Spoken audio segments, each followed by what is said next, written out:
In this video, I'm going to show you how to remove and replace your air temp sensor on a Jeep Patriot 2.4 liter airlet hose going to the throttle body. So you're going to remove this air duct.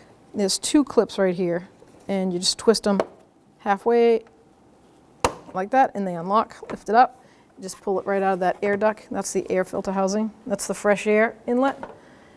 And then your air temp sensor is right here in your hose that goes to the throttle body to the air filter housing. So it has a lock on it. As you can see right there, it's a red tab. Pull that back. I'll just get a small screwdriver, pull it back. Just like that. Squeeze down on this tab right here and pull.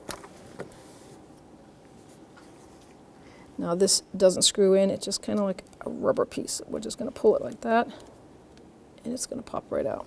Make sure you don't bend that end. You just want to get it right out of that rubber piece.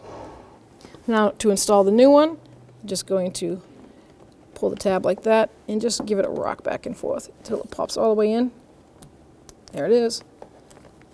I'll give it a twist, make sure it's seated, give it a pull, and turn that around so you can see the clip. Like that. Line that up, it's going to click. You hear that little click. Push that red tab down and lock it. Now we'll take our fresh air intake plastic guide and lock her in. You're all set. When only the best will do, demand TRQ. The only company that lets you view before you do. TRQ is committed to offering the highest quality aftermarket auto parts that are engineered for peace of mind. Thanks for using and viewing with TRQ.